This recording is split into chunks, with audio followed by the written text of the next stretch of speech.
오늘 예레미야 애가 2장 11절에서 22절 말씀을 가지고 주를 향하여 손을 들지어다 라는 제목으로 함께 말씀을 살펴보려고 합니다. 우리가 지난주에 남유다의 왕이었던 요시야와 관련된 말씀을 살펴봤었죠. 그의 아버지가 아몬, 할아버지가 므낫세, 역대 남유다의 왕들 중에서 하나님께서 보시기에 최악의 왕이었다라고 평가받는 사람들 므낫세와 아몬의 뒤를 이어서 요시야가 왕 위에 올랐습니다. 하나님의 관점에서 보면 통치하기에 정말로 좋지 않은 나라의 상황을 이어받은 것이었죠. 그리고 아버지 아몬이 자기 신복들에게 살해당하는 바람에 8살, 우리나라로 치면 초등학교 1학년에 이른 나이에 갑자기 왕위에 올라서 남유다 통치를 시작한 것이기 때문에 이 또한 좋지 않은 상황이었습니다. 그런데 그런 상황에서 통치를 시작했던 요시야에 대한 하나님의 평가는 다윗이 갔던 길로 잘 갔다. 좌로나 우로나 치우치지 않았다. 잘했다. 였습니다.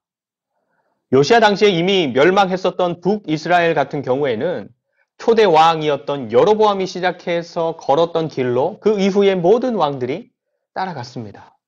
그래서 북이스라엘의 왕들은 하나같이 여로보암의 길로 행했다.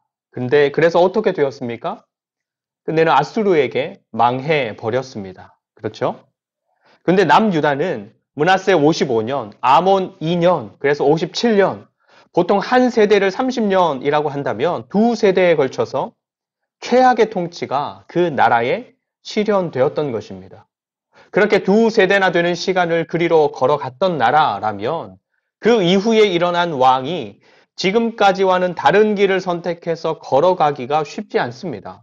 아니, 거의 불가능합니다. 왜냐하면 두 세대나 되는 시간에 걸쳐서 정치와 경제와 사회와 교육, 문화, 종교 이런 모든 나라의 제도와 법과 상황과 분위기와 사람들의 생각과 습관들이 그렇게 흘러왔기 때문에 태어난 지 고작 8년밖에 되지 않은 사람이 아무리 왕이 되었다라고 하더라도 또 아무리 특별한 사람이었다라고 하더라도 지금까지와는 다른 변화를 생각할 수 있는 가능성이라는 것이 별로 없을 것이다 라는 것이죠.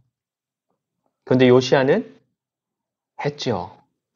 왕 위에 오른 지 18년째 되던 해, 요시야의 나이 26세가 되던 때, 지금까지와는 전혀 다른 길을 보았고, 지금까지와는 전혀 다른 길을 선택했고, 그래서 지금 자기의 선택이 어떤 결과로 돌아올지 누구도 확신을 주거나 보증하거나 하지 못했지만, 그 길을 걸어갔던 것입니다. 요시야가 선택해서 걸었던 길이 어떤 길이었습니까?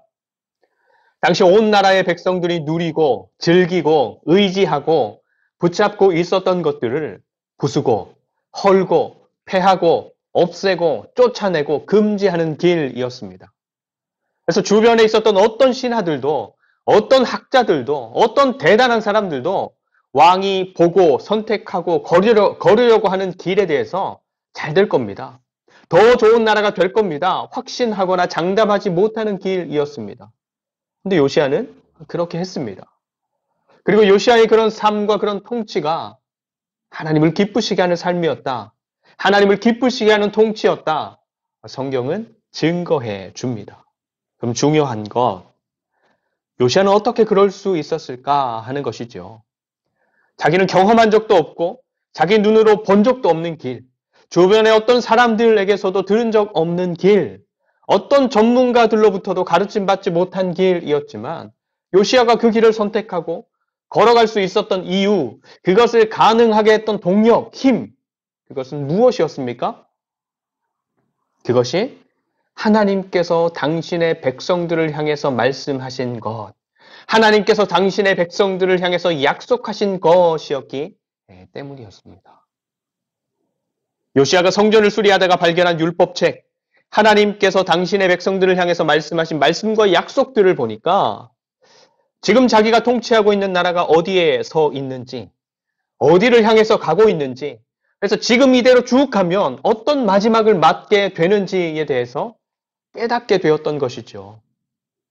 그렇기 때문에 자기 아버지 아몬 2년, 그리고 할아버지 므낫세 55년 동안 하나님을 거슬러서 망하는 길로 달리고 있었던 남유다를 멈춰 세우고 하나님을 거슬러 일어난 지금까지의 모든 것들을 패하고 온 백성들과 그 백성들의 삶과 나라의 모든 제도와 관습과 문화를 하나님을 향하도록 바꾸는 엄청난 개혁, 지금까지와는 전혀 다른 삶을 일으켜서 시작하게 할 수 있었던 것입니다.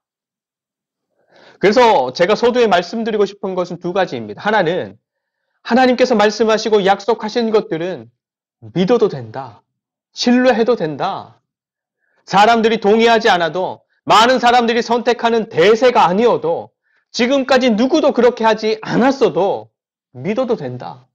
신뢰해도 된다라는 것이고 다른 하나는 그런데 그 믿어도 되는 말씀, 신뢰해도 되는 하나님의 약속이 생각만큼 쉽게 믿어지지 않는다. 마음먹은 만큼 깊게 잘 신뢰되지 않는다라는 것입니다. 그래서 남유다의 백성들도 보면 지난주에 요시야가 남유다 전역에 걸쳐서 그리고 이미 망해서 아수르에 정복된 옛 북이스라엘 땅에 이르기까지 하나님께서 주신 땅에 있어서는 안 되는 것들, 하나님을 거슬러서 일어난 모든 것들을 부수고 허물고 태우고 제거하고 백성들로 이전에 걸었던 길에서 돌아서서 하나님의 백성들이 가져야 하는 삶의 내용과 태도를 가지게 하고 그 길을 걷게 하는 엄청난 개혁과 변화의 통치를 이루었지만 요시야가 갑자기 죽어서 그의 통치가 끝나자마자 남유다는 곧바로 이전의 길로 다시 돌아갔던 것입니다. 하나님의 말씀을 믿으며 살아가는 것, 하나님의 약속을 신뢰하는 삶을 유지해가는 것 쉽지 않습니다. 어렵습니다, 여러분. 그런데 중요한 것은 우리가 이 세상을 살아가는 동안 하나님의 말씀을 믿지 않으면 이 세상과 함께 울고 웃고 흔들리는 것에서 벗어날 수 없는 것이고 하나님의 약속을 신뢰하지 않으면 이 세상의 한계를 넘어설 수 없다. 절대적인 것, 영원한 것, 완벽하고 완전한 것, 이런 가치와 이런 삶과 이런 나라를 소망할 수 없다.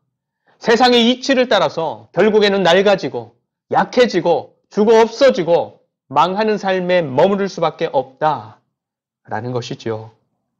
그래서 요시야의 대대적인 개혁과 변화의 통치에도 불구하고 그가 죽자마자 다시금 하나님 없는 세상의 길을 걸어갔던 남유다 역시도 세상의 이치와 논리를 따라서 그 당시에 가장 강했던 나라 바벨론에게 정복당해서 망하고 포로로 끌려가고 마는 것입니다. 근데 여러분 그런 생각해 보셨습니까? 그때 하나님의 마음이 어땠을까? 그때 하나님의 마음이 어땠을까? 하나님께서 택하신 백성이고 하나님께서 구원하신 민족이고 하나님께서 땅을 주어 살게 하신 나라, 수많은 기적과 이적으로 하나님을 증명해 보이신 나라, 독수리 날개로 업어 인도하신 나라, 당신의 생명을 주실 만큼 사랑하시는 나라가 세상의 논리와 이치에 따라서 무너지고 짓밟히고 사로잡히고 절규하고 끌려가고 망할 때 그것을 지켜보는 하나님의 마음은 어땠을까? 아무것도 할 수 없는 하나님의 마음은 어땠을까? 그런 하나님의 마음, 하나님의 탄식, 안타까움, 슬픔이 기록된 말씀이 바로 예레미야 애가입니다. 그래서 예레미야 애가는 그 처음 시작이 이렇습니다. 애가. 우리말로는 슬프다. 슬프다 이 성이여. 그리고 오늘 2장의 말씀도 그렇게 시작하죠. 슬프다. 슬프다. 주께서 어찌 그리 진노하사 시온을 구름으로 덮으셨는가. 망하는 예루살렘을 보면서 예레미야가 탄식하고 그 속에 있는 안타까움을 말하지만 사실은 예레미야의 입을 빌어서 하나님의 마음이 슬프다 하는 것입니다. 예루살렘이 무너지고 나라가 짓밟히고 백성들이 사로잡히고 두려워서 절규하고 끌려가고 망하고 있는 지금의 이 상황에 다른 어떤 사람보다 하나님의 마음이 가장 슬프다. 하나님의 마음이 가장 슬프다 하는 것입니다. 그래서 11절부터의 말씀도 보십시오. 11절부터의 말씀. 내 눈이 눈물에 상하며 내 창자가 끊어지며 내 간이 땅에 쏟아졌으니 이는 딸 내 백성이 패망하여 어린 자녀와 젖먹는 아이들이 성읍 길거리에 기절함이로다. 그들이 성읍 길거리에서 상한 자처럼 기절하여 그의 어머니들의 품에서 혼이 떠날 때에 어머니들에게 이르기를 곡식과 포도주가 어디 있느냐 하도다. 아멘. 하나님 없이도 자기들 스스로 잘 살 수 있다라고 여겨서 애굽을 의지해 보기도 하고 아람과 친하게 지내 보기도 하고 아수르 편도 들었다가 바벨론을 가깝게 대하기도 하고 무역을 통해서 나라를 부유하게 만들어 보기도 하고 군대를 키워서 강하게 만들어 보기도 했지만 결국에는 더 부유한 나라, 더 강한 나라, 더 악한 나라한테 잡아먹히고 마는 세상의 현실, 세상의 이치대로 흘러갔던 것입니다. 여러분 누가복음 말씀에도 나오는 이야기이지만 우리 아이들이 나는 아빠 없이도 잘 살 수 있어요. 지금 나한테 잘해주는 그 형이, 그 언니가 나를 책임져 준대요. 내가 잘 할 수 있게 도와준대요. 그러니까 아빠는 지금 내가 시작하는 것만 좀 도와주세요. 아빠가 주시는 것 하고 이것저것 야무지게 잘 챙겨가서 멀리 그 형한테 가서 그 언니한테 가서 열심히 한번 해볼게요. 지금 우리 아이들에게 허락할 수 있겠습니까? 누가복음에 나오는 그 둘째 아들은 어떻게 되었습니까? 그렇게 가서 처음에는 잘했죠. 돈도 있고 돈으로 사귄 친구들도 있고 자기한테 잘 해주는 사람들도 많고 잘 살았습니다. 근데 나라가 어려워지고 가뭄이 들고 다들 어려워지고 자기한테 있던 것들도 하나둘 없어지니까 사람들도 떠나가잖아요. 책임져 주지 않잖아요.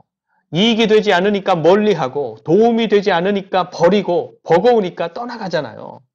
그래서 돼지 치는 곳에서 일하면서 그 돼지 먹이라도 좀 얻어 먹을까 싶었지만 주인은 자기 재산, 돼지한테는 넘치게 주면 더 좋지. 그 아들한테는 자기 사료값 더 나가는 것이니까 안 주잖아요. 아까워서. 바벨론이 강하고 남유다가 약한 상황입니다. 근데 남유다가 멀리 있는 바벨론이 아니라 가까이에 있었던 애굽이 더 좋다, 더 강하다 싶으니까 애굽으로 붙었어요. 그러니까 바벨론이 이 상황을 두고 보지 않습니다. 왕이 직접 온 군대를 이끌고 쳐들어오는 것입니다. 예루살렘을 둘러쌉니다.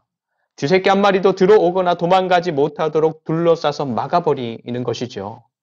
그리고 예루살렘이 높은 곳에 있으니까 그 옆에다가 엄청난 숫자의 군대를 동원해서 토성을 쌓습니다. 높이가 맞추어지니까 성벽을 부수고 들어갑니다. 닥치는 대로 부숩니다. 만나는 대로 죽입니다. 여러분 우리의 자녀들이 어떤 일 때문에 힘들어해요. 진퇴양난의 상황에 놓여 있어요. 울면서 무서워해요. 그렇다면 그 상황에 자기를 던지지 않을 부모가 있겠습니까?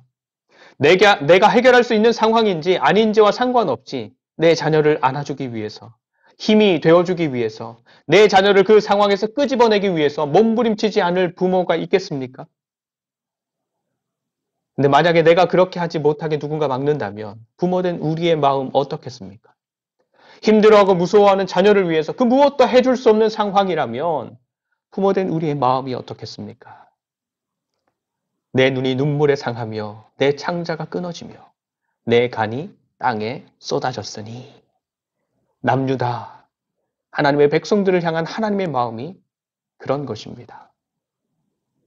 근데 여러분, 지금 우리를 향한 하나님의 마음은 어떤 마음일까요? 지금 나를 향해서 가지고 계신 하나님의 마음, 뭔가 일이 잘 되고 계획하는 것도 잘 되고 주변 사람들과도 그 관계가 순탄하게 잘 지내고 있는 그런 나를 향한 하나님의 마음, 어떤 마음일까요?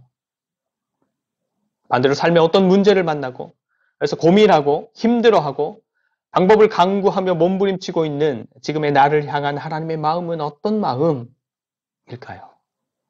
그 특별한 문제나 어려움 없이 그냥 하루하루를 평범하게 잘 살아가고 있는 나를 향한 하나님의 마음은 어떤 마음일까요? 여러분, 남유다 하나님의 백성들이 자신들의 삶의 터전인 예루살렘이 공격당하고 자기들을 지켜주던 성벽이 무너지고 집들이 불타고 성전까지 파괴되는 일들을 겪으면서 완전한 절망, 어디에서도 희망을 찾을 수 없는 답답한 현실을 겪으면서 이 백성들은 어떤 생각들을 하고 있었을까요? 어떤 마음이었을까요? 주변의 사람들은 그런 일을 겪고 있는 하나님의 백성들을 보면서 이렇게 말한답니다. 15절, 16절. 모든 지나가는 자들이 다 너를 향하여 박수치며 딸 예루살렘을 향하여 비웃고 머리를 흔들며 말하기를 온전한 영광이라 모든 세상 사람들의 기쁨이라 일컫던 성이 이 성이냐 하며 내 모든 원수들은 너를 향하여 그들의 입을 벌리며 비웃고 이를 갈며 말하기를 우리가 그를 삼켰도다. 우리가 바라던 날이 과연 이 날이라. 우리가 얻기도 하고 보기도 하였도다 하도다. 아멘. 비웃고 조롱하고 고소해하고 네 그럴 줄 알았다. 여기저기 그렇게 유난 떨더니 아주 쌤통이다 쌤통. 별것도 아닌 것들이 뭐 이런 말들을 한다는 것이죠. 그럼 그런 총체적인 고난, 절망 속에 있게 된 하나님의 백성들은 어떤 마음이었겠습니까? 어떤 생각들, 어떤 말들을 했겠습니까? 하나님을 찾을까요? 하나님 앞에서 지금까지의 자신의 삶을, 자신의 선택을, 마음을 돌아볼까요? 그래서 하나님을 향해서 손을 들고 마음을 돌이키고 그 삶을 다시 하나님 앞으로 가져다 놓을까요? 그렇게 하나님을 의지할까요? 전심으로 기도할까요? 그럴 수 있겠지요. 그리고 그렇게 된다면 환영할 만한 일이지요. 돼지에게 주는 먹이도 얻지 못한 둘째 아들이 아버지를 그리워하면서 집으로 돌아온 것처럼 의지할 데가 없어서도 괜찮고 도저히 방법을 찾을 수 없어서도 괜찮고 그리워서도 괜찮고 무슨 이유에서든지 하나님께로 그 마음과 삶을 돌이키는 것, 하나님을 다시 찾는 것은 정말로 환영할 만한 일입니다. 근데 많은 사람들이 그렇게 하지 않는다라는 것입니다. 하나님을 탓하고 하나님을 원망하고 하나님께 불평하는 것입니다. 노예살이하던 애굽에서 구원해 줬더니 홍해가 가로막고 있다고 불평하고 그 홍해를 건너게 해 줬더니 물이 없다고 원망하고 바위를 터뜨려서 물을 줬더니 먹을 것이 없다고 먹을 것을 줬더니 고기가 없다고 고기를 줬더니 길이 험하다고 끊임없이 탓하고 원망하고 불평하는 것입니다. 그래서 나를 지켜주지 않은 하나님을 원망하고 피할 길을 내어주지 않은 하나님을 원망하고 하나님의 존재까지 부정하고 아주 떠나기도 하는 많은 사람들이 그런 반응과 태도를 갖기도 한다라는 것입니다. 근데 왜 그럴까요? 왜 하나님의 백성이라고 불리운 사람들인데 그럴까요? 14절. 내 선지자들이 내게 대하여 헛되고 어리석은 묵시를 보았으므로 내 죄악을 드러내어서 내가 사로잡힌 것을 돌이키지 못하였도다. 그들이 거짓 경고와 미혹하게 할 것만 보았도다. 예레미야 14장, 이 앞에, 애가 앞에 예레미야 14장에 가서 보면 백성들을 향해서 많은 예언을 했던 거짓 선지자들의 예언이 나오는데 어떤 예언이 나오냐 하면 이렇습니다. 예레미야 14장 13절 14절 말씀인데 이에 내가 말하되 슬프도소이다 주 여호와여 보시옵소서. 예레미야가 막 탄식하며 거짓 선지자들의 예언을 들으며 탄식하며 말하는 거예요. 보시옵소서. 거짓 선지자들이 그들에게 이르기를, 백성들에게 이르기를 너희가 칼을 보지 아니하겠고 기근은 너희에게 이르지 아니할 것이라 내가 이곳에서 너희에게 확실한 평강을 주리라 하나이다. 여호와께서 내게 이르시되 선지자들이 내 이름으로 거짓 예언을 하도다. 나는 그들을 보내지 아니하였고 그들에게 명령하거나 이르지 아니하였거늘 그들이 거짓 계시와 점술과 헛된 것과 자기 마음의 거짓으로 너희에게 예언하는도다. 아멘.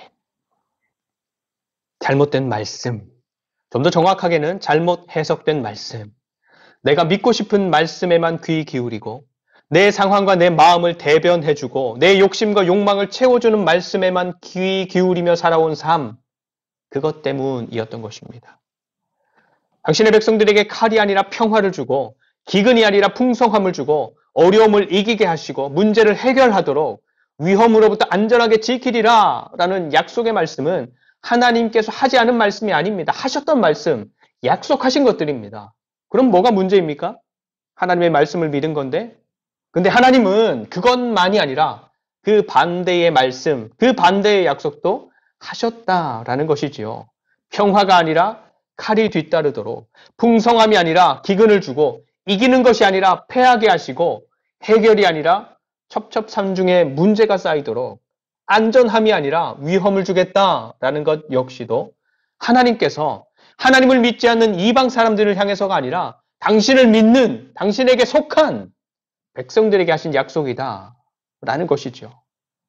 근데 내리막길을 달리고 있었던 남유다 백성들은 자기들이 믿고 싶은 말씀, 자기들에게 편안한 약속, 자기들의 욕심을 채워주는 말씀, 자기들의 선택을 대변해주고 정당화해주는 말씀만을 선택해서 믿는 그런 삶을 살아왔고 여전히 그렇게 살아가는 것입니다. 그래서 성벽이 불타고 성전이 무너지고 사람들이 죽어나가고 잡혀가고 완전히 망해버린 예루살렘을 보면서 하나님의 그 안타깝고 비통한 마음에 함께 탄식하는 예레미야는 그런 절망적인 상황을 겪으면서도 정신 차리지 못하고 있는 하나님의 백성들을 향해서 하나님의 길, 생명의 길을 선포하는 것입니다.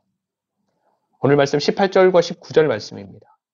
그들의 마음이 주를 향하여 부르짖기를 딸 시온의 성벽아 너는 밤낮으로 눈물을 강처럼 흘릴지어다. 스스로 쉬지 말고 내 눈동자를 쉬게 하지 말지어다. 초저녁에 일어나 부르짖을지어다. 내 마음을 주의 얼굴 앞에 물 쏟듯 할지어다. 갓길 어귀에서 주려 기진한 내 어린 자녀들의 생명을 위하여 주를 향하여 손을 들지어다 하였도다. 그 마음을 하나님께로 향해라. 하나님을 향해 부르짖어라. 쉬지 말고 하나님을 쫓으라. 하나님께 항복해라. 너희들과 너희의 자녀들을 위해서 하나님의 자비하심을 구해라. 여러분, 우리가 하나님을 선택하고 하나님의 말씀을 따르기로 하고 실제로 그렇게 살아간다면 우리가 실제 삶에서 얻게 되는 것들과 잃게 되는 것들이 있습니다. 반대로 우리가 하나님을 포기하고 하나님의 말씀을 무시하거나 외면하기로 하고 실제로 그렇게 살아간다면 그러한 삶 또한 우리에게 얻게 되는 것들과 잃게 되는 것들을 잊게 합니다. 근데 여러분, 어떤 삶이 우리에게 더 유익하겠습니까? 어떤 삶이 우리와 우리의 자녀들을 살리고 세우고 더불어서 우리를 더욱 우리 되게 하고 우리의 가정을 더욱 가정되게 하고 우리의 자녀들이 아름다운 자녀들이 될 수 있도록 하는 삶이 되겠습니까? 어떠한 삶이 정말로 값어치 있는 것들, 진짜로 아름다운 것들, 진짜로 빛나는 것들을 얻게 하고 누리게 하고 되어지게 만드는 삶이 되겠습니까? 여러분, 서두에 말씀드렸던 요시야의 삶을 더듬어 보십시오. 8살의 왕위에 올라서 무엇을 할까? 어떻게 해야 할까? 누구와 할까? 고민되지 않았던 것이 있었겠습니까? 신하들과 주변에 있었던 사람들이라면 그동안 므낫세, 아몬의 영향력 아래에서 살았던 사람들이고 신하들이었을 텐데 하나님 보시기에 무엇을 얼마나 유익이 되도록 조언하고 도울 수 있었겠습니까? 그래서 요시야의 초기 통치에 대해서 성경은 별다른 언급을 하지 않습니다. 하지만 성전을 수리하다가 율법책을 발견한 후로부터 그 발견한 율법책에 대해서 하나님께 물으면서부터 성경은 요시야의 삶에 대해 집중합니다. 그리고 요시야는 선대의 길을 따르는 것을 거부하고 강대한 어떤 나라를 벤치마킹하는 것 혹은 다른 경험이 많은 사람들이나 전문가들의 조언을 받아서 통치하는 것 역시도 뒤로 둘째, 셋째로 미루어 버리고 오직 하나님의 말씀에 기록된 것을 쫓으며 자기의 삶을 바꾸어가고 나라를 바꾸어가고 백성들의 삶 역시도 바꾸어가는 통치를 가장 우선에 두었던 것입니다. 그래서 그의 삶과 통치에 실수도 있었고 통치 초반에는 뭘 했는지도 모르고 또 말년에 갑자기 그 삶을 어이없게 마감하기도 했지만 중요한 것, 그에 대한 하나님의 평가는 최고였습니다. 최고. 여러분, 우리의 삶을 지금 우리가 갑자기 마감하게 된다면 우리에 대한 하나님의 평가는 어떻겠습니까? 우리에 대한 하나님의 평가. 지금까지의 삶을 마감한 우리에 대한 하나님의 평가.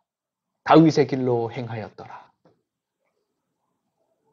아니면 여로보암의 길로 행하였더라. 하려고는 했으나 못했더라. 생각은 있었으나 미루었더라. 자기의 길로 갔더라. 내 탓만 하고 원망하고 불평만 하더라. 조금만 더 하다가 끝났더라. 열심히는 살았으나 세상 사람들의 길로 달렸더라. 우리는 언제 어느 때가 우리의 삶을 마감할 날이 될지, 그리고 주님께서 다시 오시는 세상의 마지막 날이 될지 아무도 알지 못합니다. 하지만 그때가 언제가 되었든지 저와 여러분들에 대한 하나님의 한 줄 평가가 아름다운 한 줄 평가가 될 수 있기를 축복합니다.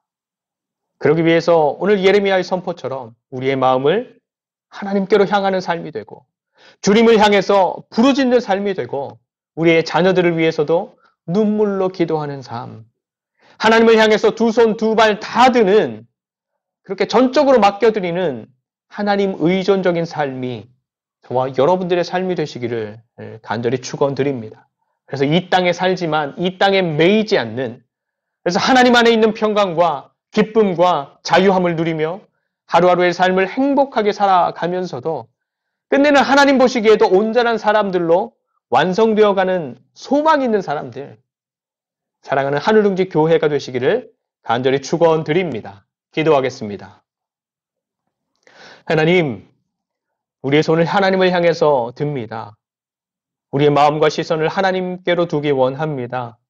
우리를 사로잡아 주시고 날마다 하나님 안에 있는 평강과 기쁨과 자유함을 누리며 행복한 삶을 살아가는 당신의 백성들이 되게 하여 주시옵소서.